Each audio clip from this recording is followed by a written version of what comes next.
Part 1. You will hear a teaching assistant calling a country park about a school visit. First, you have some time to look at questions 1 to 6.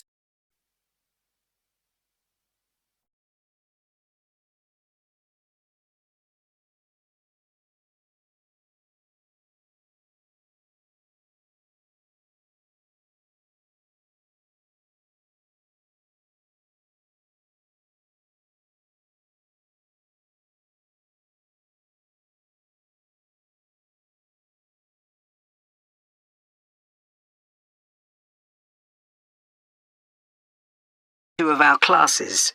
OK. What would you like to know? Well, I'm new to this area, so perhaps you could tell me something about the park first, please. Of course. Altogether, the park covers 170 acres. That's 69 hectares. There are 3 main types of habitat: wetland, grassland and woodland. The woods are well established and varied, with an oak plantation and other areas of mixed species. Right. The wetland is quite varied too. The original farmland was dug up around 40 years ago to extract gravel. Once this work was completed, the gravel pits filled with water, forming the 2 large lakes. There are also several smaller ones, ponds, and a stream that flows through the park. OK, so I suppose with these different habitats, there's quite a variety of wildlife. There certainly is. A lot of different species of birds and insects, and also animals like deer and rabbits. And I understand you organise educational visits for school parties. That's right. We can organise a wide range of activities and adapt them to suit all ages. Can you give me some examples of the activities? Well, one focus is on science, where we help children to discover and study plants, trees and insects. They also collect and analyse data about the things they see. Another focus is on geography. The park is a great environment to learn and practice reading a map and using a compass to navigate around the park. Do you do anything connected with history? Yes, we do. For instance, the children can explore how the use of the land has changed over time. Then there's leisure and tourism. That focuses on your visitors, I would imagine. Yes, mostly. The children find out about them, their requirements, the problems they may cause, and how we manage these. And another subject we cover is music. Here the children experiment with natural materials to create sounds and explore rhythm and tempo. That must be fun. Most children really enjoy it. Before you hear the rest of the conversation, you have some time to look at questions 7 to 10.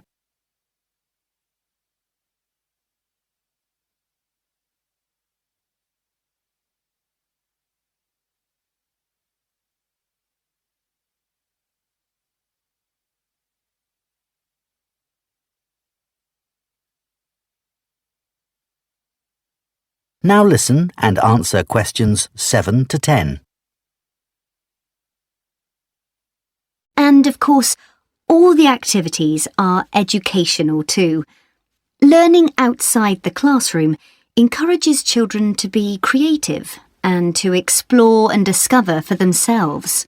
I would imagine they get a sense of freedom that might not be a normal part of their lives. That's right. And very often, the children discover that they can do things they didn't know they could do, and they develop new skills. This gives them greater self-confidence. It sounds great. So, what about the practical side of it? How much does it cost for a full-day visit? We would expect to bring between 30 and 40 children. If there are over 30, it costs £4.95 for each child who attends on the day. We invoice you afterwards, So you don't pay for children who can't come because of sickness, for example. There's no charge for leaders and other adults, as many as you want to bring. That sounds very fair. Well, thanks for all the information. I'll need to discuss it with my colleagues, and I hope to get back to you soon to make a booking. We'll look forward to hearing from you. Goodbye. Goodbye, and thank you. That is the end of Part 1. You now have 1 minute to check your answers to Part 1.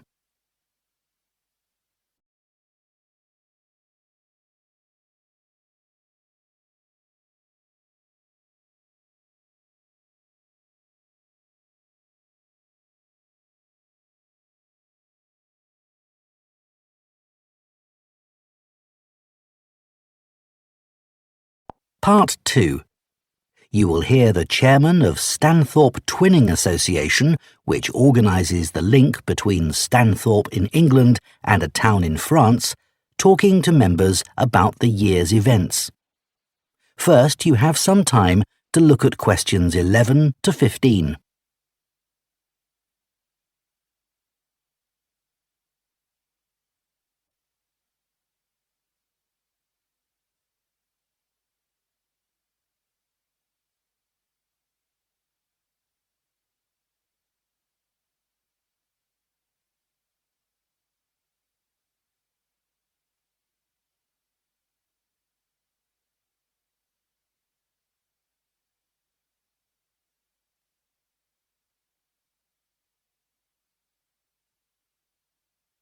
Now listen carefully and answer questions 11 to 15. It's great to see so many members of the Twinning Association here tonight. Since the twinning link between our two towns, Stanthorpe here in England and Malat in France, was established, the relationship between the towns has gone from strength to strength. Last month, 25 members of the association from Stanthorpe spent a weekend in Malat. Our hosts had arranged a great programme. We learned how cheese is produced in the region and had the chance to taste the products. The theme park trip had to be cancelled, but we all had a great time on the final boat trip down the river. That was the real highlight. This is a special year for the association because it's 25 years since we were founded. In Malat, they're planning to mark this by building a footbridge in the municipal park. We've been discussing what to do here, and we've decided to plant a poplar tree in the museum gardens. We considered buying a garden seat to put there, but the authorities weren't happy with that idea. In terms of fundraising to support our activities, we've done very well. Our pancake evening was well attended and made record profits. And everyone enjoyed the demonstration of French cookery, which was nearly as successful. Numbers for our film show were limited because of the venue, so we're looking for somewhere bigger next year. We're looking forward to welcoming our French visitors here next week, and I know that many of you here will be hosting individuals or families. The coach from France will arrive at 5 p.m. on Friday. Don't try to do too much that first evening, as they'll be tired, so have dinner in the house or garden rather than eating out. The weather looks as if it'll be okay, so you might like to plan a barbecue. Then, the next morning's market day in town, and that's always a good place to stroll round. On Saturday evening, we'll all meet up at the football club, where once again we'll have Toby Sharp and his band performing English and Scottish country songs. Toby will already be well known to many of you, as last year he organised our special quiz night and presented the prizes. Before you hear the rest of the talk, You have some time to look at questions 16 to 20.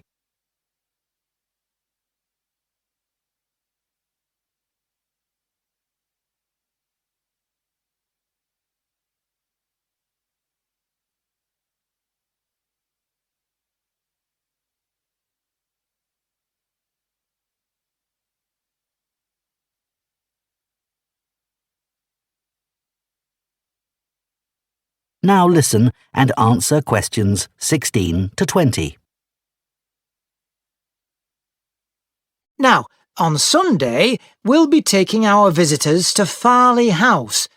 You may not all be familiar with it, so here's a map to help you. You can see the car park at the bottom of the map.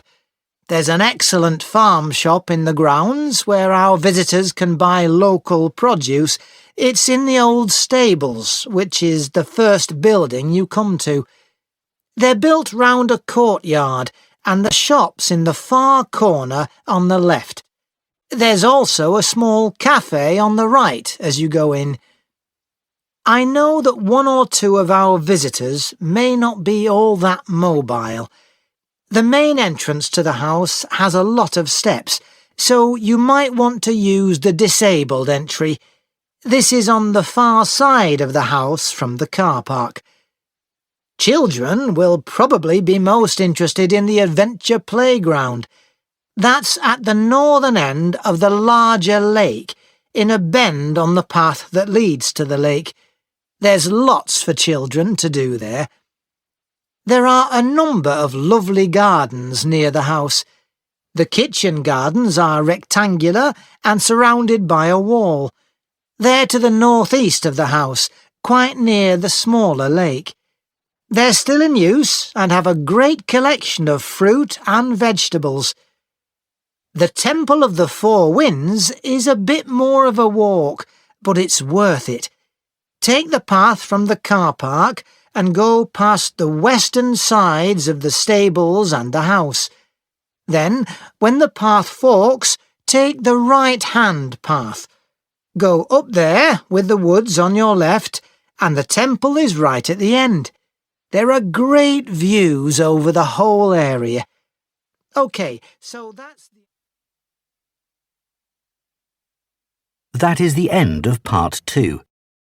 You now have 30 seconds to check your answers to part 2.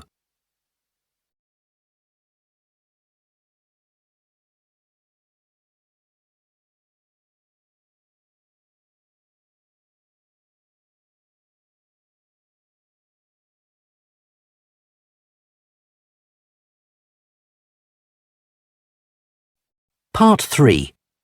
You will hear two food science students called Marie and Colin discussing their final year projects.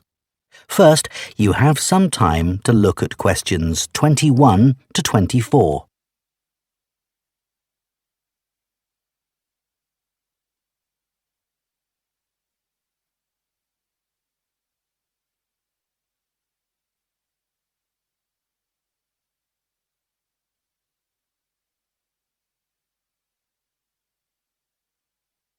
Now listen carefully and answer questions 21 to 24.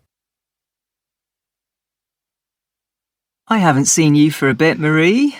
No, I've been busy with my project. You're making a vegan alternative to eggs, aren't you? Something that doesn't use animal products. Yes, I'm using chickpeas.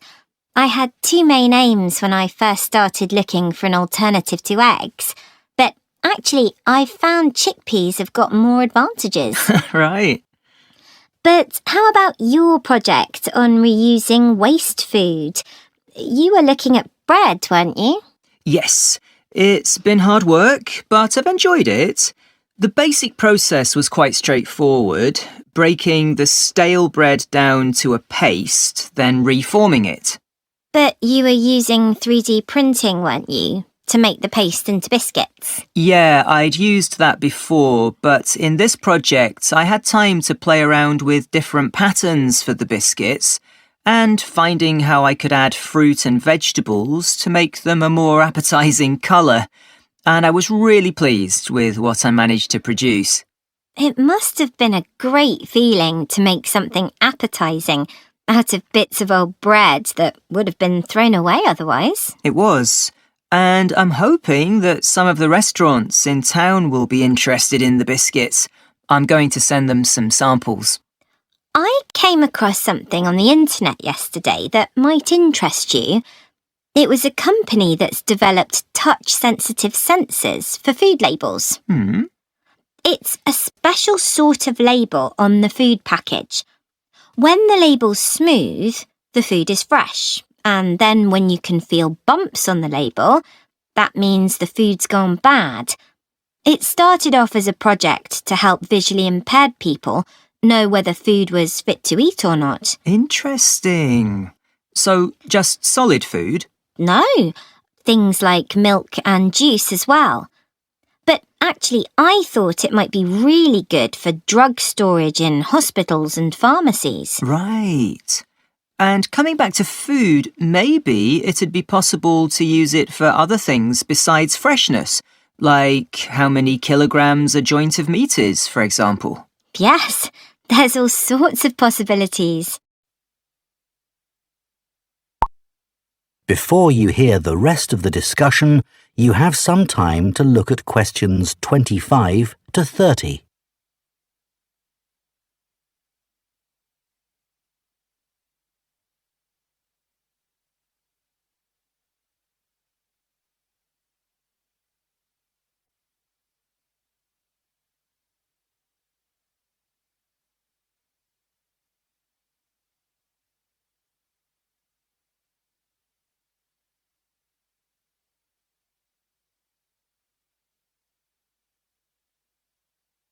Now listen and answer questions 25 to 30. I was reading an article about food trends predicting how eating habits might change in the next few years. Oh, things like more focus on local products. That seems so obvious, but the shops are still full of imported foods. Yes, they need to be more proactive to address that. And somehow motivate consumers to change, yes. One thing everyone's aware of is the need for a reduction in unnecessary packaging. But just about everything you buy in supermarkets is still covered in plastic. The government needs to do something about it. Absolutely. It's got to change. Do you think there'll be more interest in gluten and lactose-free food? For people with allergies or food intolerances? I don't know. Lots of people I know have been buying that type of food for years now. Yes, even if they haven't been diagnosed with an allergy. That's right. One thing I've noticed is the number of branded products related to celebrity chefs. People watch them cooking on TV and then buy things like spice mixes or frozen foods with the chef's name on. I bought something like that once, but I won't again. Yeah, I bought a ready-made spice mix for chicken, which was supposed to be used by a chef I'd seen on television. And it didn't actually taste of anything. Did the article mention ghost kitchens used to produce takeaway food? No, what are they? Well, they might have the name of a restaurant, but actually they're a cooking facility just for delivery meals. The public don't ever go there. But people aren't aware of that. It's all kept very quiet. So people don't realise the food's not actually from the restaurant? Right. Did you know more and more people are using all sorts of different mushrooms now to treat different health concerns? Things like heart problems. They might be taking a big risk there. Yes, it's hard to know which varieties are safe to eat. Anyway, maybe now we should... That is the end of part 3. You now have 30 seconds to check your answers to part 3.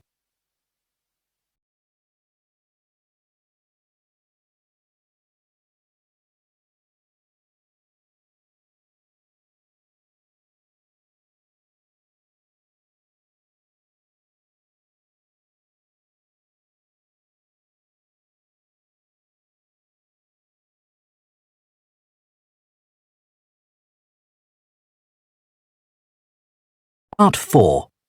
You will hear an archaeology student giving a presentation on an important site in Ireland called the Cambridge Fields. First, you have some time to look at questions 31 to 40.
Now listen carefully and answer questions 31 to 40. For my presentation today, I'm going to talk about the Cambridge Fields in the northwest of Ireland, one of the largest Neolithic sites in the world. I recently visited this site and observed the work that is currently being done by a team of archaeologists there. The site was first discovered in the 1930s by a local teacher, Patrick Caulfield. He noticed that when local people were digging in the bog, they were constantly hitting against what seemed to be rows of stones. He realised that these must be walls, and that they must be thousands of years old for them to predate the bog which subsequently grew over them. He wrote to the National Museum in Dublin to ask them to investigate, but no one took him seriously. It wasn't until 40 years later, when Patrick Caulfield's son, Seamus, who had become an archaeologist by then, began to explore further. He inserted iron probes into the bog to map the formation of the stones, a traditional method which local people had always used for finding fuel buried in the bog for thousands of years. Carbon dating later proved that the site was over 5,000 years old and was the largest Neolithic site in Ireland. Thanks to the bog which covers the area, the remains of the settlement at Cambridge Fields, which is over 5,000 years old, are extremely well preserved. A bog is 90% water, its soil so saturated that when the grasses and heathers that grow on its surface die, they don't fully decay but accumulate in layers. Objects remain so well preserved in these conditions because of the acidity of the peat and the deficiency of oxygen. At least 175 days of rain a year are required for this to happen. This part of Ireland gets an average of 225 days.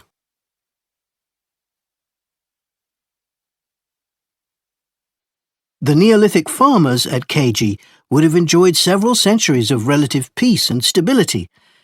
Neolithic farmers generally lived in larger communities than their predecessors, with a number of houses built around a community building. As they lived in permanent settlements, Neolithic farmers were able to build bigger houses. These weren't round, as people often assume, but rectangular, with a small hole in the roof that allowed smoke to escape. This is one of many innovations and indicates that the Neolithic farmers were the first people to cook indoors. Another new technology that Neolithic settlers brought to Ireland was pottery. Fragments of Neolithic pots have been found in Cambridge and elsewhere in Ireland. The pots were used for many things, as well as for storing food. Pots were filled with a small amount of fat, and when this was set alight, they served as lamps. It's thought that the Cambridge Fields were mainly used as paddocks for animals to graze in. Evidence from the KG fields suggests that each plot of land was of a suitable size to sustain an extended family. They may have used a system of rotational grazing in order to prevent overgrazing and to allow for plant recovery and regrowth. This must have been a year-round activity, as no structures have been found which would have been used to shelter animals in the winter. However, archaeologists believe that this way of life at KG ceased abruptly. Why was this? Well, several factors may have contributed to the changing circumstances. The soil would have become less productive and led to the abandonment of farming. The crop rotation system was partly responsible for this, as it would have been very intensive and was not sustainable. But there were also climatic pressures too. The farmers at KG would have enjoyed a relatively dry period, but this began to change, and the conditions became wetter as there was a lot more rain. It was these conditions that encouraged the bog to form over the area, which survives today. So now I'd like to show you some... That is the end of Part 4. You now have 1 minute to check your answers to Part 4.